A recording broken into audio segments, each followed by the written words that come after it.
Ranking of Kings. Au visuel, il est pas attirant visuellement. Envie Mais de le l'histoire lire. est parlante en fait. Ouais, l'histoire, c'est un petit prince qui est muet, je crois, et qui se fait racketter par une ombre. Plus que racketter. Les dessins, ça me fait penser un peu aux vieux mangas qu'on retrouvait un peu, genre des années 90, un peu. Ça me fait un peu penser à ça. Mais cette ombre devient son allié. Oui, finalement. Parce qu'elle voit que il se fait martyriser par les autres, par les villageois. Parce qu'il est muet, je crois. Oui, c'est ça. Il a un handicap en tout cas. Ouais, puis il est tout petit, il est pas fort, il sait pas forcément bien se battre. Enfin, C'est le petit fragile de la cour de récré qu'on retrouve C'est en ça. primaire. Sauf que c'est le prince successeur, quoi. Donc, Dans cette phrase, il y a du vécu. Clairement. Oui, mais il est très intelligent. Oui, Ouais, Il a une autre force. Mais il a du mal à s'exprimer en tout cas. Oui. c'est ça. En fait, avec sa différence, les autres le martyrisent, quoi. Puis autant au premier abord, moi j'avoue, j'ai eu un peu du mal. Je me suis dit, je vais avoir du mal à accrocher, surtout au niveau du dessin. En fait, Ça fait cartoon. ça fait très cartoon. Mais en fait, ça colle parfaitement à l'histoire. C'est ça. C'est Donc, vrai.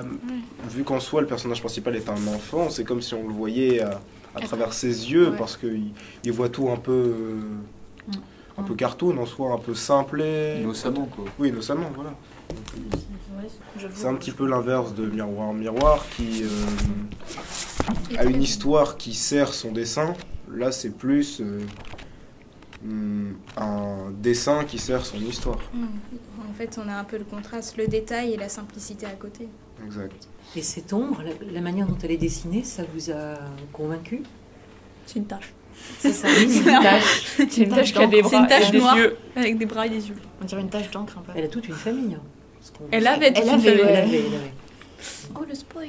Oh non. Il fallait le lire avant. Il n'y a pas une dimension un peu philosophique? Oula. Carrément. La Enfin, vidéo c'est sûr qu'il y a une morale. Je l'ai pas lu, mais je du peu que j'en entends, il y a une morale. Du coup, ça me fait penser un peu au Disney. Ça me fait penser un peu au Disney avec la morale toujours à la fin. C'est vrai, Mais exactement. là, c'est en plusieurs tomes ce manga. Il y a des séries aussi, tu sais, avec des morales à la fin. C'est un peu la même. Les mangas aussi, c'est très souvent, dans quasiment tous les mangas, il y a une morale. Dans quasiment tous les mangas, il y a. Une morale. Parfois montrée, parfois cachée, mais il y a toujours une morale. C'est pas... Que là, justement, elle est montrée. En soi, le prince, c'est un peu comme une tâche. Et il rencontre quelqu'un qui lui ressemble, qui est rejeté. Deux rejetons qui se rencontrent. Et au final, ça rime toujours à quelque chose de bien à la fin. Parce qu'on n'est plus seul. Ils s'entraident. Et cette ombre qui vient du domaine du mal, il finit par faire le bien. C'est ça. Ne pas juger les autres à son apparence. Exactement.